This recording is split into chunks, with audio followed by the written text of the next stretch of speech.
Hi ನಮಸ್ಕಾರ ಸ್ನೇಹಿತರೆ, ನನ್ನ ಮತ್ತೊಂದು ಹೊಸ ವಿಡಿಯೋಗೆ ಎಲ್ಲರಿಗೂ ಸ್ವಾಗತ. ಇವತ್ತಿನ ಈ ವಿಡಿಯೋದಲ್ಲಿ ನಾನು ಜೆಪ್ಟೋ ಡೆಲಿವರಿ ಪಾರ್ಟ್ನರ್ ಅಪ್ಲಿಕೇಶನ್ನ ಹೇಗೆ ಯೂಸ್ ಮಾಡೋದು, ಜೊತೆಯಲ್ಲಿ ನಾವು ಹೇಗೆ ಐ ಡಿ ಕ್ರಿಯೇಟ್ ಮಾಡ್ಕೊಳೋದು, ಮನೇಲಿ ಆರಾಮಾಗಿ ಮೊಬೈಲ್ ಯೂಸ್ ಮಾಡ್ಕೊಂಡು ನಾವು ಐ ಡಿನ ಕ್ರಿಯೇಟ್ ಮಾಡ್ಕೊಬೋದು. ಯಾವುದೇ ಆದಂಥ ಜಾಯ್ನಿಂಗ್ ಫೀಸ್ ಏನು ಕಟ್ಟಂಗಿಲ್ಲ, ಆರಾಮಾಗಿ ನಾವು ಮೊಬೈಲಲ್ಲಿ ಈಸಿಯಾಗಿ ಜಾಯ್ನ್ ಆಗ್ಬೋದು. ಅದು ಎಷ್ಟು ಈಸಿಯಾಗಿ ಜಾಯ್ನ್ ಆಗ್ಬೋದು ಅನ್ನೋದು ನಾನು ನಿಮಗೆ ಇವತ್ತು ಈ ವಿಡಿಯೋದಲ್ಲಿ ತಿಳಿಸ್ಕೊಡ್ತೀನಿ. ಜೊತೆಲಿ ಜೆಪ್ಟೋ ಏನಕ್ಕಪ್ಪ ಚೂಸ್ ಮಾಡ್ಕೊತಾ ಇದ್ದೀನಿ ಅಂತಂದರೆ, ಇತ್ತೀಚೆಗೆ ತುಂಬ ಸಿಟಿಗಳಲ್ಲೂ ಕೂಡ ಜೆಪ್ಟೋ ತುಂಬ ಚೆನ್ನಾಗಿ ಗ್ರೋತ್ ಆಗ್ತಾಯಿದೆ. ಆಮೇಲೆ ಸ್ಟೋರ್ಗಳು ಕೂಡ ತುಂಬ ಇಂಪ್ರೂವ್ಮೆಂಟ್ ಆಗ್ತಾಯಿದೆ, ಸ್ಟೋರ್ ಜಾಸ್ತಿ ಆಗ್ತಾಯಿದೆ. ಆಮೇಲೆ ಅಡ್ವರ್ಟೈಸ್ಮೆಂಟ್ಗಳು ಕೂಡ ತುಂಬ ಚೆನ್ನಾಗಿ ಮಾಡ್ತಾರೆ. ಅದರಿಂದಾಗಿ ಅಡ್ವರ್ಟೈಸ್ಮೆಂಟಿಂದ ಕಸ್ಟಮರು ಜಾಸ್ತಿ ಆಗ್ತಾರೆ. ಅದು ಕಸ್ಟಮರ್ ಜಾಸ್ತಿ ಆದಮೇಲೆ ಆರ್ಡರ್ಸ್ಗಳು ಜಾಸ್ತಿ ಆಗ್ತವೆ. ಅದಕ್ಕೋಸ್ಕರ ಒಂದು ಜೆಪ್ಟೋ ಐ ಡಿ ಕ್ರಿಯೇಟ್ ಮಾಡೋಣ ಅಂತ ಹೇಳ್ಬಿಟ್ಟು ಇವತ್ತು ಐ ಡಿ ಕ್ರಿಯೇಟ್ ಮಾಡ್ತಾಯಿದ್ದೀನಿ. ಬನ್ನಿ ಇವತ್ತಿನ ಈ ವಿಡಿಯೋದಲ್ಲಿ ಜೆಪ್ಟೋ ಐ ಡಿ ಹೇಗೆ ಕ್ರಿಯೇಟ್ ಮಾಡೋದು ಅಂತ ನಾನು ನಿಮಗೆ ತಿಳಿಸ್ಕೊಡ್ತೀನಿ. ಸ್ನೇಹಿತರೆ ನೋಡಿ, ಇವಾಗ ಮೊಬೈಲ್ ಕೂಡ ತೊಗೊಂಡಿದ್ದೀನಿ. ಈಗ ಈಸಿಯಾಗಿ ನಾನು ಹೇಗೆ ಜಾಯ್ನ್ ಆಗೋದು ಅಂತ ನಾನು ನಿಮಗೆ ತಿಳಿಸ್ಕೊಡ್ತೀನಿ. ನೀವು ಕೂಡ ಏನಾದ್ರು ಜಾಯ್ನ್ ಆಗ್ತಾಯಿದ್ರೆ ಈಗ ನಾನು ಹೇಗೆ ಜಾಯ್ನ್ ಆಗ್ತೀನೋ ಅದೇ ಥರ ನೀವು ಮೊಬೈಲಲ್ಲೇ ಈಸಿಯಾಗಿ ಜಾಯ್ನ್ ಆಗ್ಬೋದು.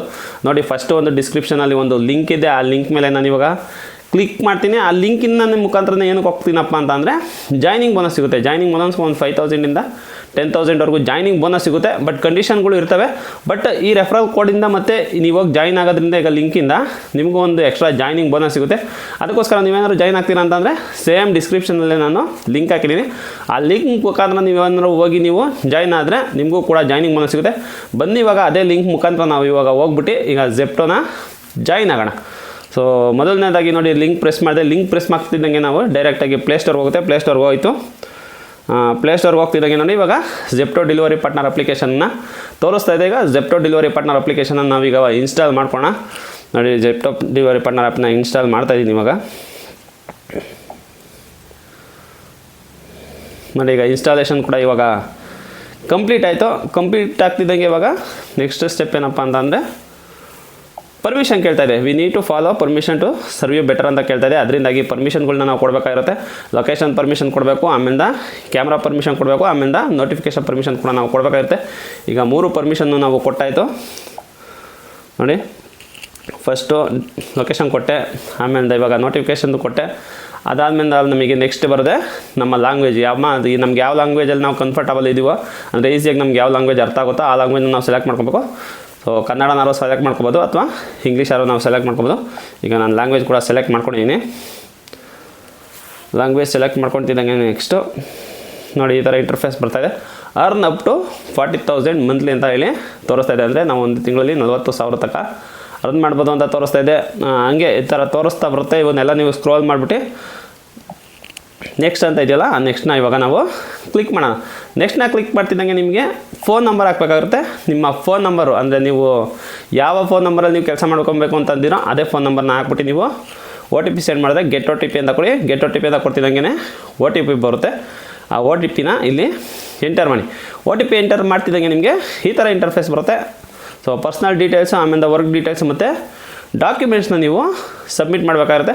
ಆಮೇಲೆ ವೀಡಿಯೋ ನೀವು ನೋಡ್ಕೊಂಡು ಹೋದರೆ ನೀವು ಯಾವ್ಯಾವ ಡಾಕ್ಯುಮೆಂಟ್ಸ್ ಬೇಕು ಅನ್ನೋದೆಲ್ಲ ನೀವು ಈಸಿಯಾಗಿ ನೀವು ಮುಂಚೆನೇ ತೆಗೆದಿಟ್ಕೊಂಡು ಫೋಟೋ ತೆಗೆದಿಟ್ಕೊಂಡಿದ್ರೆ ಆರಾಮಾಗಿ ನೀವು ಅಪ್ಲೋಡ್ ಕೂಡ ಮಾಡ್ಬೋದು.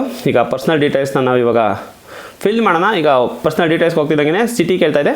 ಅದೇ ಆಟೋಮೆಟಿಕ್ಕಾಗಿ ನನ್ನ ಸಿಟಿನ ಅದು ತೊಗೊಂಡಿದೆ. ಅಂದರೆ ನಿಮ್ಮ ಸಿಟಿಲಿದ್ದರೆ ಅದು ನಿಮ್ಮ ಸಿಟಿನೇ ತೊಗೊಳುತ್ತೆ. ಈಗ ಮೈಸೂರಲ್ಲೆಲ್ಲ ಇದೆ ಇವಾಗ. ಸೊ ಮೈಸೂರಲ್ಲೂ ಜಾಯ್ನ್ ಆಗ್ಬೋದು. ನೀವು ಬೆಂಗಳೂರಲ್ಲೂ ಕೂಡ ಇದೆ. ಈಗ ಬೆಂಗಳೂರಲ್ಲಿ ಈಗ ನಾನು ತೊಗೊಂಡು ಬೇಕು ಅಂತಂದರೆ ಇಲ್ಲಿ ಚೇಂಜ್ ಸಿಟಿಲಿ ಬೇಕಾದ್ರೆ ನೀವು ಚೇಂಜ್ ಮಾಡ್ಕೊಬೋದು. ಈಗ ನಾನು ಇಲ್ಲಿ ಐ ಡಿ ಕ್ರಿಯೇಟ್ ಮಾಡ್ತಾ ಇರೋದ್ರಿಂದ ಬೆಂಗಳೂರಿಗೆ ತೊಗೊಂಡಿದೆ. ಬಟ್ ಇಲ್ಲ, ನಾವು ಬೇರೆ ಕಡೆಯನ್ನು ಇಲ್ಲಿ ಐ ಡಿ ಕ್ರಿಯೇಟ್ ಮಾಡ್ಕೊಂಡು ಬೇರೆ ಕಡೆ ಕೆಲಸ ಮಾಡಬೇಕು ಅಂತಂದರೆ ನೀವು ಅಲ್ಲೇ ಆಪ್ಷನ್ನ ನೀವು ಸೆಲೆಕ್ಟ್ ಮಾಡ್ಕೊಂಡು. ನೋಡಿ, ಇಲ್ಲಿ ಆಪ್ಷನ್ ಬಂದಿದೆ. ಇವಾಗ ನಮಗೆ ಯಾವ ಸಿಟಿ ಬೇಕೋ ಅದನ್ನು ಸೆಲೆಕ್ಟ್ ಮಾಡ್ಕೊಬೋದು. ಆಮೇಲೆ ಯಾವುದನ್ನ ರೆಫರಲ್ ಕೋಡ್ ಇದೆಯಾ ಅಂತ ಕೇಳ್ತಾ ಇದೆ. ಹೌದು, ರೆಫರಲ್ ಕೋಡ್ ಇದೆ. ಅದು ರೆಫರಲ್ ಕೋಡ್ ಇಲ್ಲೇ ನಾನು ಸ್ಕ್ರೀನ್ ಮೇಲೆ ಹಾಕಿರ್ತೀನಿ ನೋಡಿ. ಆ ಕೋಡ್ ಅಲ್ಲಿ ಬರ್ತಾಯಿದೆ. ಅದನ್ನು ಕೂಡ ನೀವು ಕಾಪಿ ಮಾಡಿ ಇಲ್ಲಿ ಪೇಸ್ಟ್ ಮಾಡಿಬಿಟ್ಟು ಕಂಟಿನ್ಯೂ ಕೊಡಿ. ಕಂಟಿನ್ಯೂ ಕೊಡ್ತಿದ್ದಂಗೆ ಮ್ಯಾರೇಜ್ ಸ್ಟೇಟಸ್ ಕೇಳ್ತಾ ಇದೆ. ಸಿಂಗಲ್ ಅಥವಾ ಇಲ್ಲ ನೀವೇನಾದ್ರು ಮದುವೆ ಆಗಿರೋ ಅಂತ ಕೇಳ್ತಾ ಇದೆ. ನೀವು ಸಿಂಗಲ್ ಆಗಿರೋ ಸಿಂಗಲ್ ಅಂತ ಹಾಕಿ, ಮ್ಯಾರಿಡ್ ಆಗಿರೋ ಮ್ಯಾರಿಡ್ ಅಂತ ಹಾಕಿ. ನಾನು ಮ್ಯಾರಿಡ್ ಆಗಿದೆ, ಅದರಿಂದಾಗಿ ನಾನು ಮ್ಯಾರಿಡ್ನ ಕ್ಲಿಕ್ ಮಾಡಿಬಿಟ್ಟು ಕಂಟಿನ್ಯೂ ಕೊಡ್ತೀನಿ. ಅದಾದಮೇಲೆ ನೆಕ್ಸ್ಟು ಸೆಲೆಕ್ಟು ಸ್ಟೋರ್ ಬಂತು. ಈಗ ಬೆಂಗಳೂರಲ್ಲಿ ನಾನು ಯಾವ ಸ್ಟೋರಲ್ಲಿ ನಾನು ಕೆಲಸ ಮಾಡಬೇಕು ಅಂತ ಹೇಳ್ಬಿಟ್ಟು ತೋರಿಸ್ತಾ ಇದೆ. ಅದರಿಂದಾಗಿ ನಾನು ಬೆಂಗಳೂರು ಪ್ರೀಮಿಯರ್ ನೆಟ್ವರ್ಕ್ ಅಂತ ಇದೆಯಲ್ಲ, ಅದನ್ನು ನಾನು ಸೆಲೆಕ್ಟ್ ಮಾಡ್ಕೊತೀನಿ. ಏನಕ್ಕಪ್ಪ ಅಂತ ಅಂದರೆ ಅದು ನನಗೆ ಹತ್ರ ಇದೆ. 47 ಕಿಲೋಮೀಟರ್ಸ್ ತೋರಿಸ್ತಾ ಇದೆ. ಒಂದು 50 ಕಿಲೋಮೀಟರ್ಸ್ ಇದೆ. ಅದರಿಂದಾಗಿ ನಾನೀಗ ಅದನ್ನು ನಾನು ಸೆಲೆಕ್ಟ್ ಮಾಡ್ಕೊತೀನಿ. ಸೊ ಅದನ್ನು ಸೆಲೆಕ್ಟ್ ಮಾಡ್ಕೊತಿದ್ದಂಗೆ ನೆಕ್ಸ್ಟ್ ನಮಗೆ ಬರೋದು, ನಮ್ಮ ಹತ್ರ ಸೈಕಲ್ ಇದೆಯಾ, ಬೈಕ್ ಇದೆಯಾ, ಇಲ್ಲ ಎಲೆಕ್ಟ್ರಿಕಲ್ ಬೈಕ್ ಇದೆಯಾ, ಇಲ್ಲ ಎಲೆಕ್ಟ್ರಿಕಲ್ ಸೈಕಲ್ ಇದೆಯಾ, ಇಲ್ಲ ಅಂತಂದರೆ ನನ್ನ ಹತ್ರ ಗಾಡಿನೇ ಇಲ್ಲ ಅಂತಂದ್ರೂ ಗಾಡಿ ಕೂಡ ಅವರೇ ಕೊಡಿಸ್ತಾರೆ. ಅದರಿಂದಾಗಿ ನೋಡಿ, ಇವಾಗ ನಾನು ಫಸ್ಟ್ ಇವಾಗ ನನ್ನ ಹತ್ರ ಬೈಕ್ ಇದೆ. ಬೈಕ್ ನೀವು ಸೆಲೆಕ್ಟ್ ಮಾಡ್ತೀರಾ ಅಂತಂದರೆ ಆರ್ ಸಿ ಇರಬೇಕು. ಇದೊಂದು ತಲೆ ಇಟ್ಕೊಳ್ಳಿ. ನಿಮ್ಮ ಹತ್ರ ಆರ್ ಸಿ ಇದ್ದರೆ ಮಾತ್ರ ಇಲ್ಲಿ ಬೈಕಲ್ಲಿ ನೀವು ಕ್ರಿಯೇಟ್ ಮಾಡ್ಕೊಬೇಕು. ಇಲ್ಲ ಅಂತಂದರೆ ಸೈಕಲ್ ಐ ಡಿ ನೀವು ಮಾಡ್ಕೊಬೋದು. ಸೈಕಲ್ ಐ ಡಿ ಇಲ್ಲ ಅಂತಂದರೆ ಎಲೆಕ್ಟ್ರಿಕಲ್ ಬೈಕ್ ಮಾಡ್ಕೊಬೋದು. ಆಮೇಲೆ ಡಿಸ್ಟೆನ್ಸ್ ಅಷ್ಟೇ ತುಂಬ ದೂರ ಇರಲ್ಲ, ಒಂದು 4 ಕಿಲೋಮೀಟ್ರ್ ಒಳಗಡೆ ಬರೋದು ಜೆಪ್ಟೋಲ್ ಆರ್ಡ್ರ್ಗಳೆಲ್ಲ. ಅದರಿಂದಾಗಿ ಏನು ದೂರ ಇರಲ್ಲ. ನೀವು ಸೈಕಲ್ ಬೇಕು ಅಂದರೆ ಸೈಕಲ್ಲು, ಬೈಕು ಯಾವ್ದು ಬೇಕೋ ಸೆಲೆಕ್ಟ್ ಮಾಡ್ಕೊಳ್ಳಿ. ನಮ್ಮ ಬೈಕ್ ಇರೋದ್ರಿಂದ ಬೈಕ್ನ ಸೆಲೆಕ್ಟ್ ಮಾಡ್ಕೊಡ್ತೀನಿ ಇವಾಗ. ಆಮೇಲೆ ಜಾಬ್ ಟೈಪ್ ಕೇಳ್ತಾಯಿದೆ, ಅಂದರೆ ಒಬ್ಬೊಬ್ಬರು ಪಾರ್ಟ್ ಟೈಮ್ ಮಾಡಬೇಕು ಅಂತ ಅಂದ್ಕೊಂಡಿರ್ತಾರೆ, ಒಬ್ಬೊಬ್ಬರು ಫುಲ್ ಟೈಮ್ ಮಾಡ್ಕೋಬೇಕು ಅಂತ ಇರ್ತಾರೆ. ಇನ್ನೊಂದು ಅಂದರೆ ಸಂಡೇ ಮಾತ್ರ ನಾನು ಡ್ಯೂಟಿ ಮಾಡಬೇಕು ಅಂತ ಅನ್ನೋರಿಗೆ ಆ ಥರ ನಮಗೆ ಫ್ಲೆಕ್ಸಿಬಲ್ ಆಗಿದೆ. ಅದರಿಂದಾಗಿ ನಾವು ಯಾವ್ದು ಬೇಕಾದ್ರೂ ಸೆಲೆಕ್ಟ್ ಮಾಡ್ಕೊಬೋದು. ಅದರಿಂದಾಗಿ ನಾನು ಸಂಡೇ ಮಾತ್ರ ಸೆಲೆಕ್ಟ್ ಮಾಡ್ಕೊತೀನಿ. ನೋಡಿ, ನಾನು ಸಂಡೇ ಸೆಲೆಕ್ಟ್ ಮಾಡ್ಕೊಂಡು ಕಂಟಿನ್ಯೂ ಕೊಡ್ತೀನಿ. ನಿಮ್ಗೆ ಯಾವುದು ಕಂಫರ್ಟಬಲ್ ಇದೆಯಾ ನೀವು ಅದನ್ನು ಸೆಲೆಕ್ಟ್ ಮಾಡ್ಕೊಳ್ಳಿ. ಅದಾದಮೇಲೆ ಸೆಲೆಕ್ಟ್ ಶಿಫ್ಟ್ ಕೇಳ್ತಾಯಿದೆ, ಅಂದರೆ ಇವಾಗ ಮಧ್ಯಾಹ್ನ 2 ಗಂಟೆಯಿಂದ ರಾತ್ರಿ 10:30 ತನಕ ಮಾಡ್ತೀರಾ, ಇಲ್ಲಾಂದರೆ ಬೆಳಗ್ಗೆ 9 ಗಂಟೆಯಿಂದ 5:30 ತನಕ ಮಾಡ್ತೀರಾ ಅಂತ ಹೇಳ್ಬಿಟ್ಟು ಕೇಳ್ತಾಯಿದೆ. ಬಟ್ ಇದನ್ನ ಕಂಫರ್ಟಬಲ್ ಆಗಿ ನೀವು ಜಾಯಿನ್ ಆದಮೇಲಿಂದ ನೀವು ಚೇಂಜ್ ಮಾಡ್ಕೊಬೋದು. ಅಂದರೆ ಈಗ ನಾವು ಕೊಟ್ಟಿದ್ದೆ ನೀವು ತಗೋಬೇಕು ಅಂತೇನಿಲ್ಲ. ಅದರಿಂದಾಗಿ ನಾನು ಒಂದು ಆಫ್ಟರ್ನೂನ್ 2 o'clock ನಾನು ತೊಗೊಂಡಿದ್ದೀನಿ. ಅದನ್ನು ಪ್ರೆಸ್ ಮಾಡಿಬಿಟ್ಟು ಇವಾಗ ಕಂಟಿನ್ಯೂ ಕೊಡ್ತೀನಿ. ಕಂಟಿನ್ಯೂ ಕೊಡ್ತಿದ್ದಂಗೆ ನಮ್ಮ ಡಾಕ್ಯುಮೆಂಟ್ನ ಇವಾಗ ಅಪ್ಲೋಡ್ ಮಾಡಬೇಕಾಗಿರುತ್ತೆ. ಸೊ ನಮ್ಮ ಡಾಕ್ಯುಮೆಂಟ್ ಯಾವ್ಯಾವೆಲ್ಲ ಬೇಕು ಅಂತ ಇಲ್ಲೇ ನೋಡ್ಕೊಂಬಿಡಿ. ಫಸ್ಟು ಪ್ರೊಫೈಲ್ ಪಿಕ್ಚರ್ ಕೇಳ್ತಾಯಿದೆ, ಅಂದರೆ ಸೆಲ್ಫಿ ಕೊಡಬೇಕಾಗುತ್ತೆ ನಾವು. ಅದಾದಮೇಲಿಂದ Aadhaar card, PAN card, driving licence ಮತ್ತು RC ನೀವು ತೆಗೆದು ಇಟ್ಕೊಂಡಾದ್ಮೇಲೆ ಒಂದೊಂದೇ ಕೇಳ್ತಾ ಬರುತ್ತೆ. ಈಗ ನೋಡಿ, ಸೆಲ್ಫಿ ಕೇಳ್ತಾ ಇದೆ. ಇವಾಗ ನಾವು ಸೆಲ್ಫಿನ ಇವಾಗ ನಾವು ಕೊಡೋಣ. ಸೆಲ್ಫಿ ಕೊಡ್ತಿದ್ದಂಗೆ ನಾವು ಪಾನ್ ಕಾರ್ಡ್ ಕೊಡಬೇಕು. ಪಾನ್ ಕಾರ್ಡ್ನ ಇವಾಗ ಇಲ್ಲಿ ನಾನು ಫೋಟೋ ತೆಗೆದ್ಬಿಟ್ಟು ಪಾನ್ ಕಾರ್ಡ್ನು ಕೂಡ ನಾನು ಅಪ್ಲೋಡ್ ಮಾಡಿದೆ. ಸೇಮ್ ನೀವು ಇದೇ ಥರನೇ ಮಾಡಿ. ಅದಾದಮೇಲಿಂದ ಡ್ರೈವಿಂಗ್ ಲೈಸೆನ್ಸ್ ಕೇಳ್ತಾ ಇದೆ. ಇವಾಗ ಡ್ರೈವಿಂಗ್ ಲೈಸೆನ್ಸ್ನು ಕೂಡ ನಾನು ಅಪ್ಲೋಡ್ ಮಾಡ್ತೀನಿ. ಸೊ ಡ್ರೈವಿಂಗ್ ಲೈಸೆನ್ಸ್ ಅಪ್ಲೋಡ್ ಆಯಿತು. ಅದಾದಮೇಲೆ ಲಾಸ್ಟಿಗೆ ನಮ್ಮ ವೆಹಿಕಲ್ RC, ಬೈಕ್ ಸೆಲೆಕ್ಟ್ ಮಾಡಿ ನಾನು. ಅದರಿಂದಾಗಿ ನಮ್ಮ ವೆಹಿಕಲ್ RC ಬಂದಿದೆ. ಈಗ RCನೂ ಕೂಡ ಈಗ ನಾನು ಸೆಲೆಕ್ಟ್ ಮಾಡಿಬಿಟ್ಟು ಕಂಟಿನ್ಯೂ ಕೊಟ್ಟೆ. ನಾವು ನೋಡಿ, ಕಂಟಿನ್ಯೂ ಕೊಡ್ತಿದ್ದಂಗೆ ಎಲ್ಲ ಕರೆಕ್ಟಾಗಿತ್ತು, ಎಲ್ಲ ಕರೆಕ್ಟಾಗಿದೆ ಅಂತ ಅಂದರೆ ಎಲ್ಲ ಈ ಥರ ನೋಡಿ ಎಲ್ಲದಕ್ಕೂ ರೈಟ್ ಮಾರ್ಕ್ ಬಂದಿದೆ. ನೋಡಿ, ಈಗ 1 2 3 4 5 ಕೂಡ ಇವಾಗ ನೋಡಿ ರೈಟ್ ಮಾರ್ಕ್ ಬಂದಿದೆ ಅಂತ ಅಂದರೆ ಡಾಕ್ಯುಮೆಂಟ್ಸ್ ಎಲ್ಲ 100% ಕರೆಕ್ಟಾಗಿದೆ ಅಂತ. ಅದಾದಮೇಲಿಂದ ಇವಾಗ ಸಬ್ಮಿಟ್ ಮಾಡ್ತಾಯಿದ್ದೀನಿ. ನೋಡಿ, submitting your application it will take 30 to 40 seconds. Please don't close the app ಅಂತ ಬರ್ತದೆ. ಅಂದರೆ ಒಂದು 30 ಸೆಕೆಂಡ್ ಇದೇ ಸ್ಕ್ರೀನಲ್ಲಿ ಇಟ್ಕೊಂಡಿರಿ. ಏನಕ್ಕೆ ಅಂತ ಅಂದರೆ ಡಾಕ್ಯುಮೆಂಟ್ ಎಲ್ಲ ಅಪ್ಲೋಡ್ ಆಗಬೇಕಲ್ಲ, ಅದರಿಂದಾಗಿ ನೀವು ಹಂಗೆ ಇಟ್ಕೊಳ್ಳಿ.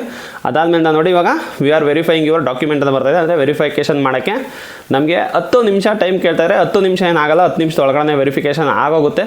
ಬಟ್ ಟೈಮ್ ಅಷ್ಟು ತೋರಿಸ್ತಾ ಇದೆ. ನೋಡಿ, 10 ನಿಮಿಷ ತನಕ ತೋರಿಸ್ತಾ ಇದೆ. 10 ನಿಮಿಷ ಆದಮೇಲಿಂದ ನೆಕ್ಸ್ಟು ನೋಡಿ, ಇವಾಗ your details of verified successfully ಅಂತ ಹೇಳ್ಬಿಟ್ಟು ಈ ಥರ ಬರುತ್ತೆ. ಈ ಥರ ಏನಾದ್ರು ಬಂತು ಅಂತಂದರೆ ನಮ್ಮ ID ಮತ್ತು ಎಲ್ಲ ವೆರಿಫೈ ಆಗಿದೆ ಅಂತ.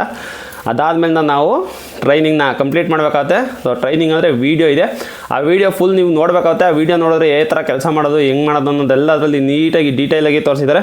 ಬಟ್ ಅದನ್ನೆಲ್ಲ ತೋರಿಸ್ಕೊಂಡು ಕೂತ್ಕೊಂಡ್ರೆ ವೀಡಿಯೋ ತುಂಬ ಲೆಂತ್ ಆಗಿಬಿಡುತ್ತೆ. ಅದರಿಂದಾಗಿ ನೋಡಿ, ಈ ಥರ ಎಲ್ಲ ಬರ್ತವೆ, ಈ ಥರ ವೀಡಿಯೋಸ್ಗಳೆಲ್ಲ ಬರ್ತವೆ. ಈ ವೀಡಿಯೋಸ್ಗಳೆಲ್ಲ ನೋಡಿ 1-2 ಕ್ವಿಸ್ ಕೇಳ್ತಾರೆ. ಆ ಕ್ವಿಸ್ಗೆ ನೀವು ಆನ್ಸರ್ ಮಾಡಬೇಕಾಗುತ್ತೆ. ಸೊ ವೀಡಿಯೋ ಕರೆಕ್ಟಾಗಿ ನೋಡೋದ್ರೆ ತಾನೇ ಕ್ವಿಸ್ಗೆ ಆನ್ಸರ್ ಮಾಡೋಕ್ಕಾಗೋದು. ನೋಡಿ, ವೀಡಿಯೋ ಎಲ್ಲ ನೋಡಿ ನಾವು ಕ್ವಿಸ್ ಎಲ್ಲ ಕರೆಕ್ಟಾಗಿ ಆನ್ಸರ್ ಮಾಡಿದ್ಮೇಲೆ ಈ ಥರ ಇಂಟರ್ಫೇಸ್ ಬರುತ್ತೆ. Congratulations, you have successfully completed this course ಅಂತ ಬರುತ್ತೆ. ಅಂದರೆ ನಾವು ಸಕ್ಸಸ್ ಆಗಿ ಕಂಪ್ಲೀಟ್ ಮಾಡಿದ್ದೀವಿ ಕೋರ್ಸ್ನ ಅಂತ. ಅದಾದಮೇಲೆ ನೆಕ್ಸ್ಟ್ ಕೊಡ್ತಿದ್ದಂಗೆ congratulation on completing part 1 of your training ಅಂತ ಬರುತ್ತೆ. ಸೊ ನಮ್ಮ ಟ್ರೈನಿಂಗ್ ಇವಾಗ ಇಲ್ಲಿಗೆ ಕಂಪ್ಲೀಟ್ ಆಗಿದೆ. ಅದು ಆಗ್ತಿದ್ದಂಗೆ ನಾವೇನು ಮಾಡಬೇಕು ಅಂತಂದರೆ ನೆಕ್ಸ್ಟು ಸೀದಾ ಹೋಗಿ ಈ ಥರ ಇಂಟರ್ಫೇಸ್ ಬರುತ್ತೆ. Go to store and meet store in charge ಅಂತ ಇದೆ. ಅಂದರೆ ನಾವು ಸ್ಟೋರ್ ಇನ್ ಚಾರ್ಜ್ ಇರ್ತಾರಲ್ಲ, ಅವ್ರ ಹತ್ರ ಹೋಗಿ ಮೀಟ್ ಮಾಡ್ತಿದ್ದಂಗೆ ನಮ್ಮ ID 100% ಕ್ರಿಯೇಟ್ ಆಗುತ್ತೆ. ಸ್ನೇಹಿತರೆ, ಇಷ್ಟೇ ಈ ವಿಡಿಯೋ. ಅಂದರೆ ತುಂಬ ಈಸಿಯಾಗಿ ಸುಲಭವಾಗಿ ನಾವು ಜಾಯಿನ್ ಆಗ್ಬೋದು. ಸೊ ಮೊಬೈಲಲ್ಲೇ ನೀವು ಕೂಡ ಜಾಯಿನ್ ಆಗಿ ಅಂತ ಹೇಳ್ತಾ ಇವತ್ತಿನ ಈ ವಿಡಿಯೋ ಮುಗಿಸ್ತಾ ಇದ್ದೀನಿ. ಸ್ನೇಹಿತರೆ, ಈ ವಿಡಿಯೋ ಏನಾದ್ರು ಇಷ್ಟ ಆಗಿದ್ರೆ ಒಂದು ಲೈಕ್ ಮಾಡಿ. ಇನ್ನೂ ಏನಾದ್ರು ಚಾನಲ್ ಸಬ್ಸ್ಕ್ರೈಬ್ ಮಾಡಿಲ್ಲ ಅಂತಾರೆ ದಯವಿಟ್ಟು ಚಾನಲ್ ಸಬ್ಸ್ಕ್ರೈಬ್ ಮಾಡಿ ಅಂತ ಹೇಳ್ತಾ ನನ್ನ ಇವತ್ತಿನ ವಿಡಿಯೋ ಮುಗಿಸ್ತಾ ಇದ್ದೀನಿ. Bye guys.